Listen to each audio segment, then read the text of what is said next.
Tu é a favor da redução Da maioridade penal, lógico. E não só 16 anos. Se é para reduzir, já reduz para 14. Vou dar um exemplo. Eu não lembro agora, foi recente. Um guri de 14 anos que matou um outro de 15 por causa de uma briga de escola, uma discussão na escola. Então, assim, no caso dos guris e gurias de 16 anos, eles podem votar, eles podem sim, se podem votar, participar, né, do processo todo eleitoral, ou seja, pode participar do futuro de uma cidade, de um estado, de um país.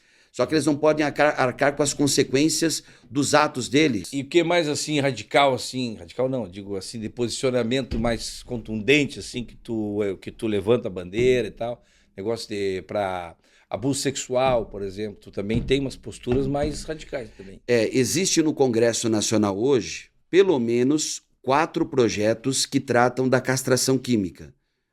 Castração química, o que é? É uma injeção que nos Estados Unidos, alguns estados, porque lá cada estado tem a sua legislação própria, Sim. né? Tem estado que tem pena de morte, tem outro que tem prisão perpétua. Aí tem até liberação de droga. Isso, né? A questão da liberação de droga para uso recreativo, para uso medicinal, aquela coisa toda. E nos Estados Unidos, alguns estados americanos aprovaram a castração química. O que é a castração química? É o criminoso sexual, o estuprador, o maníaco, né? Aquele que comete um crime sexual, ele recebe a injeção da castração química a cada 6 meses, a cada 1 ano, e ele nunca mais vai ter desejo nenhum. Ele fica impotente. Ele fica, mas a questão é aqui, ó. Muito mais aqui do que aqui. Então, assim, ele nunca mais vai oferecer risco a ninguém. Só isso que existe no Brasil já? No Brasil tem pelo menos 4 projetos que tratam da castração química. Só que além da castração química, eu sou favorável também ao banco de dados público dos criminosos sexuais. Vou dar um exemplo também que acontece em alguns estados americanos. Um ex-presidiário, estuprador, maníaco sexual, sai da cadeia, vai morar num bairro. Todos os moradores desse bairro recebem uma carta dizendo que naquele endereço, naquela casa, número tal, vai morar uma pessoa que tem um histórico, que teve um histórico de abuso sexual. Pensei que tu ia mandar fazer uma tatuagem na testa do camarada. Não, mas assim, eu sou favorável a essa questão do banco público, das pessoas terem a oportunidade de saber que essas pessoas estão morando, convivendo numa comunidade que tem uma pessoa, um estuprador. Porque o estuprador vai ser sempre estuprador. Me diz uma coisa, então nem vou te perguntar se tu permite usar celular na cadeia, nem vou te perguntar sobre isso. Pelo amor de Deus, né?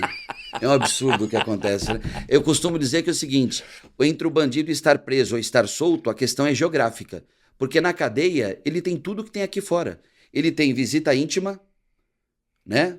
O Estado oferece transformar uma unidade prisional num motel, porque não só o criminoso maior de 18 anos, as sementinhas do mal, os menores de idade que matam, que traficam, que roubam, que estupram, se eles provam relação estável com alguém aqui do lado de fora, apesar de serem menores de idade, eles também têm direito à visita íntima. Então, assim, eles transam, eles comem, né? Não são só 3 refeições diárias, tem mais do que isso. Eles têm acesso a celular, e aí, com o celular, eles continuam administrando o negócio deles aqui do lado de fora. Manda matar, manda soltar.